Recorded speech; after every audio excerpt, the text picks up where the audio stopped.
Now, nature of the revolts. The revolts of 1857 was called a Sepoy Mutiny by the British authorities, while Indian historian called the First War of Independence. The revolt began with the mutiny of Sepoy, but soon transformed into a popular revolt with people from different sections of society spontaneously join it. This is events from the fact that estimated 1,50,000 people killed in the revolt, 1 lakh were civilian. Although the concept of loyalty towards the country had not yet developed in India, the Indian did unite it under Bahadur Shah II for a short while to win freedom from foreign rule. This supports the argument that the revolt was indeed a war of independence. इसमें क्या बताया गया है कि 1857 की विद्रोह को British अधिकारियों ने सिपाही क्रांति का नाम दिया है, क्योंकि ये सबसे पहले सैनिकों में ही जागृत हुई थी। लेकिन भारतीय इतिहासकारों ने इसे आज़ादी के लिए पहला युद्ध माना गया है कि ये क्रांतिकारी सिपाहियों की बगावत से शुरू हुई, लेकिन जल्दी ही यह लोकप्रिय क्रांति होगी क्योंकि इसमें अलग अलग धर्म के लोगों ने भाग लिया। इसमें अगर अनुमान लगाया जाए 1,50,000 लोग हैं मारे गए थे, जिसमें 1 लाख जो सिविलियन यानी कि नागरिक थे, आम नागरिक थे, और उसके बाद जो हैं ये एक सिपाही क्रांति ही मानी गई।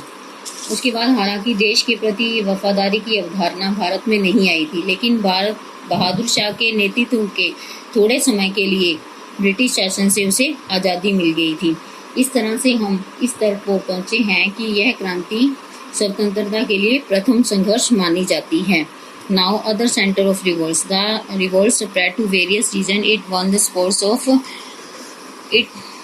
support of dispossessed nobles and landlords and the artisans and the peasants. However, it was not all India in characters. Punjab, Rajasthan, Bengal and Deccan remained almost unaffected. ये जो रिवोल्ट थी कई जगहों पर फैली थी, और ये इसमें क्या हुआ, ये क्रांति जो है इसमें अमीर तथा जमींदारों को भूमि से बेदखल करने में जीत मिली। हालांकि यह जो है सारे भारत में नहीं फैली, इसमें पंजाब, राजस्थान, बंगाल के प्रदेश ऐसे थे जो अनफेक्टेड थे, यानी इनसे अप्रभावित थे, किसी को पता ही नहीं क्रांति होने वाली है। Now causes of failure of revolt. इसके फेलियर के असफलता के क्या कारण थे?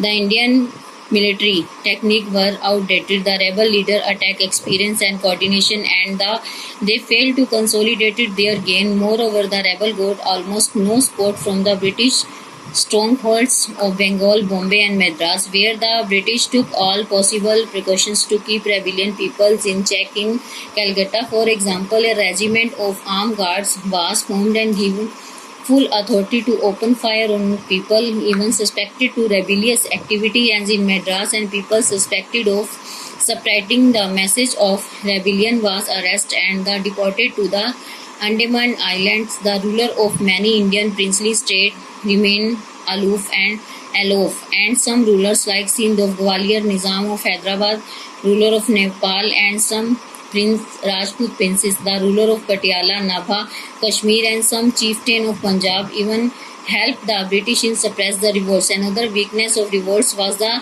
aloofness of the Western educated Indian, who probably regarded British rule as a necessity for the Indian modernization. इसमें क्या बताया गया है कि भारत की जो सैन्य तकनीक जो थी बहुत पुरानी थी। विद्रोही नेता ने अनुभव और समन्वय को खो दिया था और वे फिर से अपने को मजबूत करने में असफल रहे। इसलिए क्रांति में किसी को कोई भी सहयोग नहीं मिला, क्योंकि अंग्रेजों का केंद्र जो था गढ़ बंगाल, मुंबई और मद्रास था, वहाँ वो काफ़ी मजबूत थे। वहाँ पर अंग्रेजों के लिए क्रांतिकारियों को देखना आसान था। उदाहरण के लिए अंग्रेजों ने यह हुक्म जारी किया कि अगर कोई क्रांतिकारी गतिविधि हो तो उसे गोली मार दी जाए। मद्रास में जिन लोगों पर शक होता था उन्हें गिरफ्तार कर लिया जाता था और उसके बाद जो है उन्हें अंडमान आइलैंड्स में जो है निर्वासित कर दिया जाता, वहाँ से निकाल दिया जाता था। उसके बाद बहुत से शासकों को अलग कर दिया गया। कुछ शासक जैसे सिंधिया में ग्वालियर निज़ाम, हैदराबाद के निज़ाम, नेपाल के शासक और कई राजपूत राजा ने अंग्रेजों के साथ मिलकर क्रांति को दबाने का प्रयास किया, और इसी कारण से वो लोग सफल भी हुए, क्योंकि हमारे ही देश के लोग उनके साथ मिले हुए थे।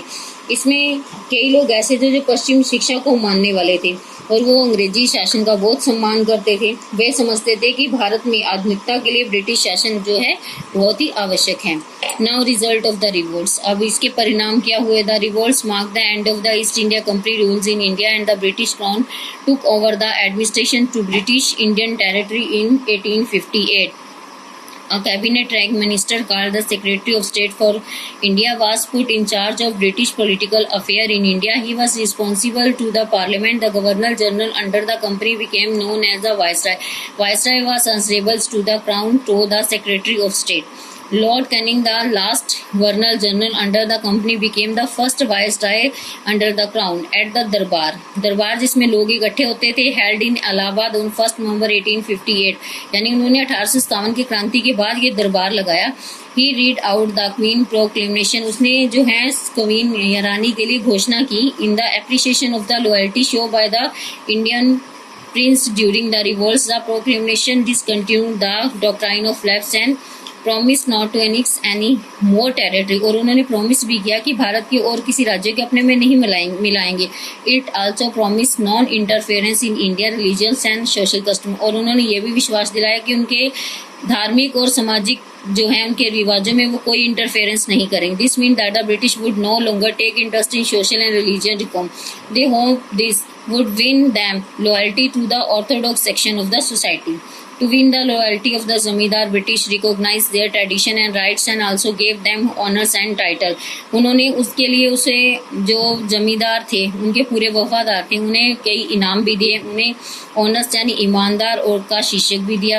Henceforth the British pursued the policy of divides and rule to prevent the Indian from uniting. They follow a policy of deliberate discrimination against the Muslim community. To remove all prospect of revolts, the army was reorganized to as keep it well under the British control. The proportion of European soldier to Indian soldier was increased. Strategic military position and the crucial military equipment such as artillery was placed exclusively in charge of European soldier and officer. The British began to recruit fewer soldiers from Awadh, Bihar, Madras and other areas where had been the revolts in before 1857. They now recruited more soldiers for among the Sikh, Gorkha, Pathans, Rajput and Jats who had remained neutrals had helped the British during the revolts. Although the revolts failed, it marked the beginning of a broader struggles against the British rule. यानी यहाँ पर क्या बताया गया है कि जब ये क्रांति हुई तो इसमें इस क्रांति के क्या क्या परिणाम हुए। इस क्रांति ने भारत में ईस्ट इंडिया कंपनी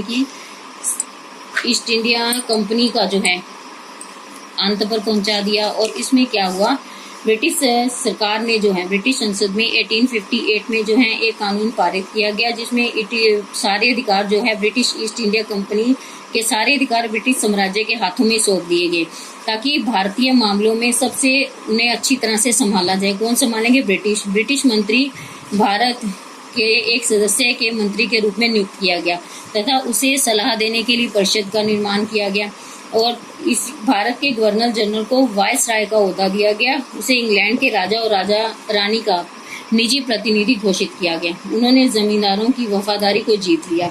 ब्रिटिश लोगों ने जमींदारों को वफादारी के लिए शीर्षक दिए। इस तरह से अंग्रेजों ने भी भारत में फूट डालो और राज्य करो की नीति अपनाई, लेकिन वो अपनी इस नीति में पूरी तरह से सफल नहीं हुए। क्यों? क्योंकि इन भारतीयों में एकता थी। उन्होंने मुसलमानों में भेदभाव की नीति को बढ़ाया और वही नीति अपनाई। विद्रोह की सभी संभावनाओं को दूर करने के लिए सेना ने ब्रिटिश नियंत्रण रखने के लिए और अच्छी तरह से देखरेख के लिए अपनी एक सेना बनाई और इसी तरह से उस सेना को पुनर्गठित किया। भारतीय सैनिकों के लिए यूरोपीय सैनिकों का अनुपात बढ़ाया गया। रणनीतिक और सैन्य स्थिति से जो सैन्य उपकरण थे तोप आदि से वो कौन सी सेनाओं के पास थे? यूरोपीय सैनिकों के पास और अफसरों के पास थी। इसी तरह से सबसे शक्तिशाली यूरोपीय सेना थी यानी अंग्रेजी सेना। अंग्रेजों ने सिपाहियों की भर्ती शुरू कर दी जहां 1857 की क्रांति फैली थी।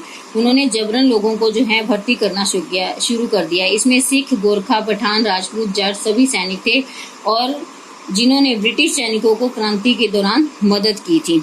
और इसी तरह से क्या हुआ, यद्यपि क्रांति असफल रही, मतलब कि इन्होंने बहुत ज़्यादा जोर लगाया, लेकिन फिर भी ये क्रांति असफल हुई। क्यों? क्योंकि इसका एक तो केंद्र निश्चित नहीं था, ना ही इसकी तिथि थी, ना ही राजाओं में एकता थी और ना ही सैनिकों के पास अच्छी तकनीक थी। इसलिए ब्रिटिश शासन के खिलाफ संघर्ष की शुरुआत को इस क्रांति ने चिन्हित किया। Here your chapter is over.